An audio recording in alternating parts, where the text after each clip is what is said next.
Democrats, y'all ate good last night. You know what? Let me get my blue. Democrats, y'all ate good last night. Y'all bellies full because y'all cooked and ate all of that. Clean sweep for the Democrats last night. Has that happened before? It's been a minute since the Democrats ate that much cake.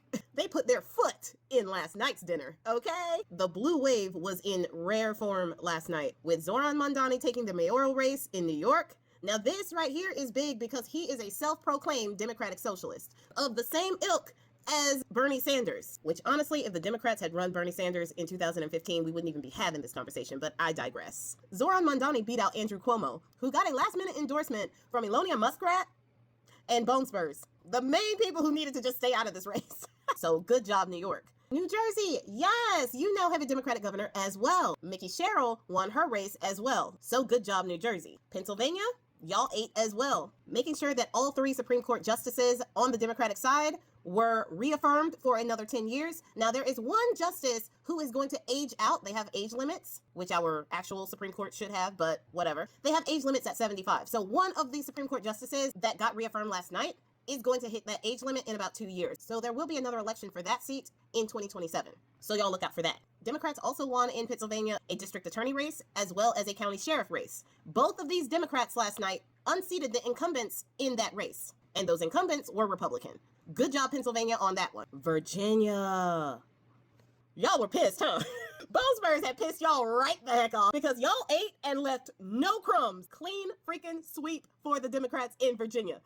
Not only did Abigail Spanberger win that election, becoming the first female governor in Virginia's history, she beat out Winsome Earl Sears. What's funny about Winsome Earl Sears is that she is a black woman, but she is MAGA. Bone Spurs refused to endorse her. Not even when he went over there and did a town hall or something, he was talking to the voters about voting for her. He didn't even name her by name. Ouch. She's up here stomping for this guy, simping for this guy, and he doesn't even acknowledge that she exists. And we all know why that is. And she wants to question why the black community doesn't support her. All up on Fox News being like, I thought Obama said you should support black, but they're not supporting me. I wonder if she voted for Kamala Harris. You didn't support black then, but you want black people to support you now.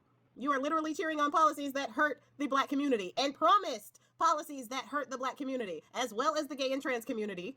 And you wonder why the black community is not voting for you. The thing is, even though racist white people will vote for people specifically because they are white, even though those people have promised, Bone Spurs, to enact policies that directly hurt them, tariffs, they vote for them over the black lady because he is white and they don't want a black lady to be president. That is not how the black community works. We actually vote for people who have our best interests at heart. And if that person happens to be black, Kamala Harris, then we will vote for them 92%. But if they don't have our best interests at heart, Winsome Earl Sears, then we will vote for the white lady, Abigail Spanberger.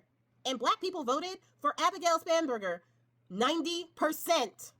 We do our research, okay? We know. Now, I can't say we as in I voted for Spanberger because I'm not in Virginia, but the black community does their research. They know who is for them and who is going to hurt their community. We ain't gonna just vote for people because they are black. That's not us. That's not our culture. That's not what we do. We trying to pull the race card. Y'all be accusing us of doing that all the time. Take that L because you were a batshite crazy candidate. And we saw through you, just like we saw through Bone Spurs. And we knew that he was gonna do everything that he is doing right now. It is not a surprise at all to us because we knew what was gonna happen and we voted accordingly. Same with you. So don't be trying to pull that. You know you ain't on our side and we're not on your side. Period. But I digress. Not only did Democrats win the governorship, Democrats also won lieutenant governor, as well as the attorney general, as well as 30 seats in the House of Delegates. They flipped 13 seats in the House of Delegates last night, meaning those were held by Republicans and they flipped to Democrats. Democrats now have 64 out of 100 in representation in the House of Delegates. They ate that. No notes. Every single district in Virginia shifted towards blue. Everyone by at least 4 points. If I don't tell you Bone Spurs done pissed off Virginians, Bone Spurs done pissed off Virginians.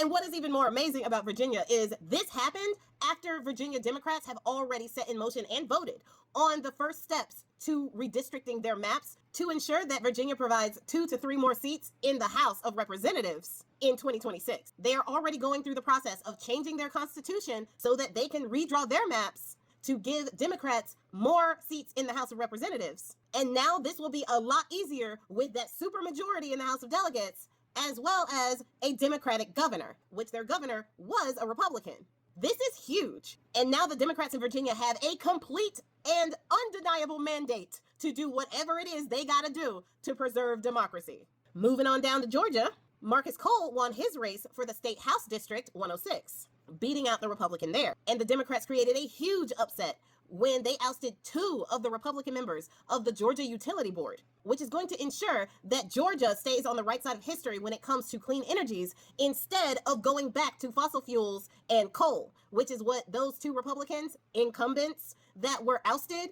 they wanted to do, which is guaranteed to increase prices for Georgians. People of Georgia said, no, get out of here with that fossil fuel bull crap. We are going with the Democrats on this one because we don't want our prices to go up any more than they're going to go up just so y'all can pay big oil and get money from big oil companies. So good job, Georgia, on that. Now moving on to Texas. Even Texas had good news. In State Senate District 9, a Democrat, Taylor Remett, won that seat. And the congressional House seat for District 18, 2 Democrats are going to be going to a runoff for that seat. Now, that seat was held by another Democrat who passed away in March. So that seat has been vacant. And this is going to be another thorn in Mike Grinder Johnson's side because he will now have 2 Democrats to swear in. And I'm pretty sure both of them are going to sign on to that discharge petition to get the E-Man files released. And he really is working hard to make sure that doesn't happen.